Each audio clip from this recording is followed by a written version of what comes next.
কেন বলো তো এইসব রান্না করলাম? আজকের আমার ছেলের জন্মদিন, তার জন্য আমি রান্না করলাম এইসব। পায়েস করেছি, পায়েস করাটা আমি দেখাইনি যদিও, তাও পায়েস করেছি। আর ভার্জিন মোহিতো করেছি, সেটা আপনাদের সাথে অবশ্যই শেয়ার করবো। ভার্জিন মোহিতোটা অন্য আর একটা ব্লগে। চিকেন নিয়েছি, সব সলিড পিস আছে।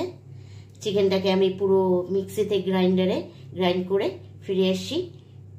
কিভাবে আমি এই চিকেনটা রান্না করব আপনাদের কাছে সেটাই শেয়ার করব। চলুন তাহলে আগে গ্রাইন্ডারে গ্রাইন্ড করে নিই। এই যে পেস্ট হয়ে গেছে সবটা। এরপরে এর মধ্যে আমি কি করব সেটা দেখাচ্ছি, কি কি মশলা আমি অ্যাড করব আর কিভাবে চিকেনটাকে আমি রান্না করব সেটা আপনাদের সাথে অবশ্যই শেয়ার করব। চলুন তাহলে শুরু করা যাক। কি কি মশলা আমি এর মধ্যে দিচ্ছি সেটা আপনাদের দেখাই। চিকেনটাকে আমি পেস্ট করে নিয়ে চলে এসেছি। এর মধ্যে আমি দেব রসুন কুচি,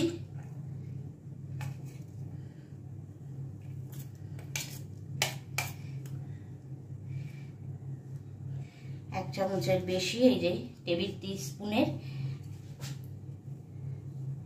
এটাও তাই দিয়ে দেব।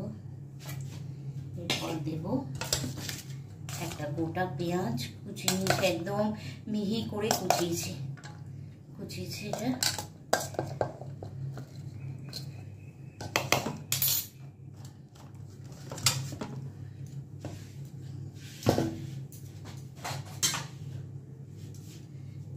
আর এই যে গন্ধরাজ লেবু জেস্ট দেব,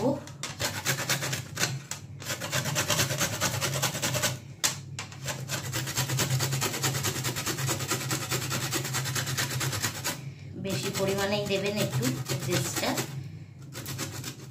এরপর দেব আমি সানফ্লাওয়ার অয়েল এক চামচ,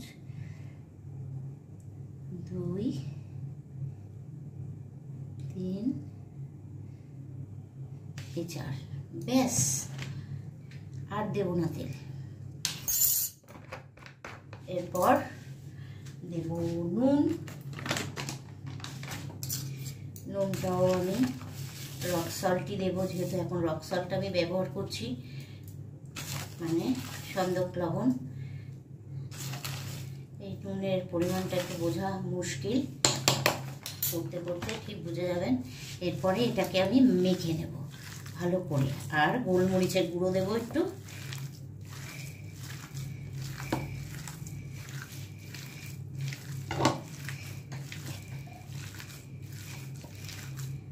হাতটা আমার পরিষ্কার, একদম ভালো করে ধুয়েছি হাত। আর হাত দিয়ে মাখলে হাতের মধ্যে ভালোবাসা থাকে, যে কোনো কিছু রান্না করতে গেলে হাতে ছোঁয়া সেটা রাখা ভালো এবং সেটার টেস্টটা দ্বিগুণ বেড়ে যাবে। এই এবারে একটুখানি গোলমরিচ দিয়ে আর একবার মেখে নেব। আর একটা ডিম অ্যাড করব এর মধ্যে। এই একটা ডিম আমি ফাটিয়ে দিয়ে দেবো এর মধ্যে। তারপরে ভালো করে মেখে নেব। চাইলে আপনারা এর মধ্যে একটু লঙ্কা কুচিও দিতে পারেন,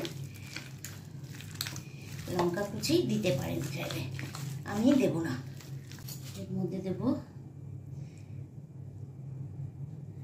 এইটুকুনি সয়া সস, আর একটু দিই।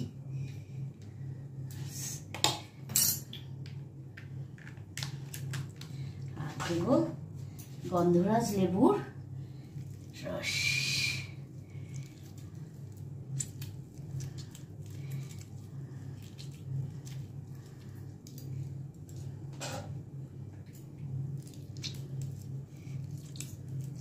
এইভাবে বানাবেন, খুব ভালো লাগবে খেতে। এটাকে মেখে নিলাম। এবারে এটা নিয়েছি, বুঝতেই পারছেন। এবারে তাহলে এটার মধ্যে আমি একটু অয়েল ব্রাশ করে নেব, একটু অয়েল নিয়ে ব্রাশ করে নেব।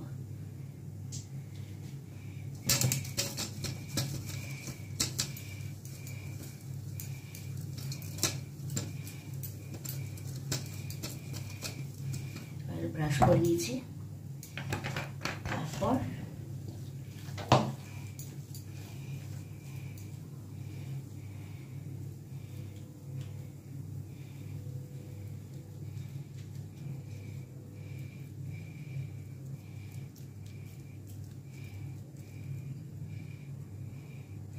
আমি একটুখানি ছোট ছোট ল্যাংচার আকারে দিয়ে দিচ্ছি।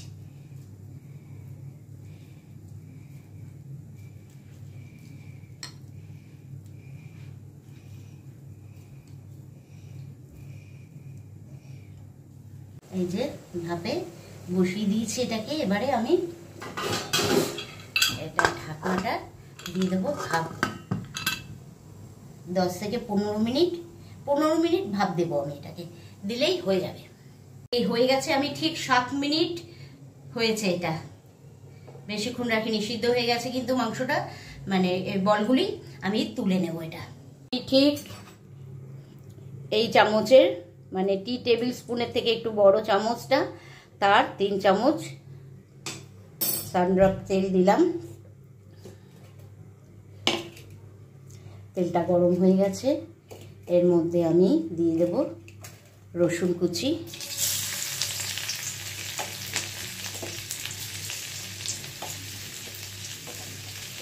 আদা কুচি,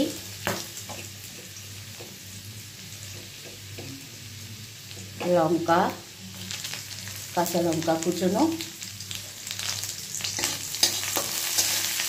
আর দিয়ে দেবো পেঁয়াজ কুচনো। আমি হাতে ধরে করছি, এজন্য একটু নড়ছে।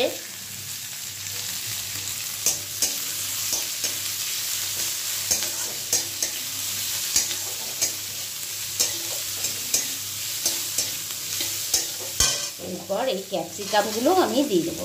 একটা গোটা ক্যাপসিকাম আমি ঠিক এইভাবে সরু সরু করে কেটে নিয়েছি। এটাকে আমি হালকা ফ্রাই করব। হালকা ফ্রাই করে নিয়ে আমি তারপরে কি কি মশলা অ্যাড করব সেটা আপনাদের সাথে। সস তৈরি করে নিয়েছি, এর মধ্যে আমি এই চামচের 4 চামচ টমেটো সস দিয়েছি, 2 চামচ 1 চামচ ভরা সয়া সস, আর একটু কম সয়া সস, মানে 1.5 চামচের থেকে একটু বেশি দিয়েছি সয়া সস, আর রেড চিলি সস 3 চামচ দিয়েছি। এটা সসটাকে আমি মিশিয়ে ভালো করে দেব। আর এই যে রক সল্ট নিয়েছি আমি, সেটা এর মধ্যে আমি দিয়ে দেবো। লাগলে দেবো আর একটু, কারণ সসের মধ্যে তো নুন থাকে, তার জন্য নুনটা আমি একটু কম ব্যবহার করলাম। এরপরে আমি এই যে চিকেনগুলো আমি করে রেখেছিলাম, ভাপ দিয়ে রেখেছিলাম, এগুলি এইটার মধ্যে দিয়ে দেবো। এর মধ্যে দিয়ে দেবো এটা সব দিয়ে একটু ভালো করে মিশিয়ে নেব। লো ফ্লেমে করছি কিন্তু আমি এটা।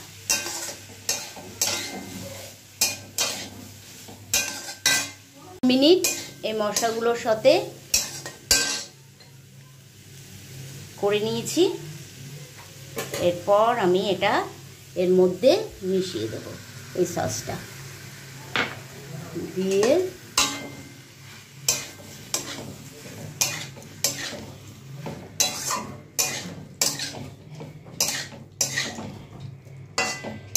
বাড়িতে একবার অবশ্যই ট্রাই করবেন, আশা করি ভালোই লাগবে রেসিপিটা। এর মধ্যে আমি একটুখানি গরম জল করে একটুখানি গ্রেভি মতন করব। আর একটু সস আমি দিলাম, কারণ দেখলাম সসটা কম হয়েছে, এটার মধ্যে একটু বেশি সসের পরিমাণটা লাগে, তার জন্য আমি এই সসটা পুরোটা এর মধ্যে দিয়ে দিলাম।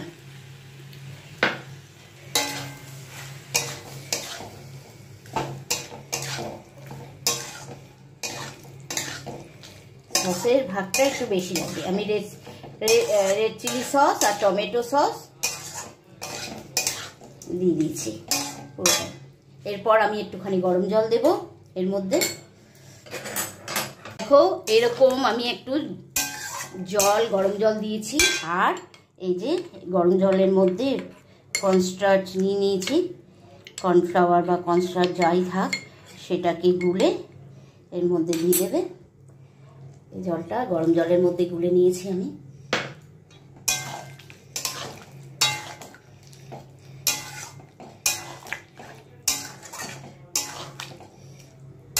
আশা করি তোমাদের ভালোই লাগবে রেসিপিটা, আর বাড়িতে অবশ্যই ট্রাই করবে। ট্রাই করে রুটি, পরোটা, ফ্রাইড রাইস যে কোনো কিছু দিয়ে কিন্তু এই পদটা খুব ভালো যাবে। তোমরা নিশ্চয়ই ট্রাই করবে বাড়িতে করে আমাকে জানাবে কেমন হলো রেসিপিটা। অবশ্যই আমাকে কমেন্ট করে জানাবে। চলো হয়ে গেছে, এবার আমি লাস্ট গার্নিশিং করে ফিরে আসছি। ও আর একটা জিনিস দিতে ভুলে গেছি, যেটা গন্ধরাজ লেবুর পাতা, সেটাকে আমি এরমভাবে ছিঁড়ে দিয়ে দেবো, দিয়ে একটু সামান্য স্ট্যান্ডিং সময় দেব। গ্যাসটা অফ করে আমি ঢেকে রাখবো, এটাকে গ্যাসটা অফ করে আমি ঢেকে রাখবো। ঢেকে রাখাতে এই যে আমি দিলাম, এটার গন্ধটা কিন্তু ইনট্যাক্ট এর মধ্যে থেকে যাবে। চলো আমি ফাইনাল লুক নিয়ে ফিরে আসবো। আমি ঢেকে দিলাম, এটা হয়ে গেছে আমার একদম কমপ্লিট।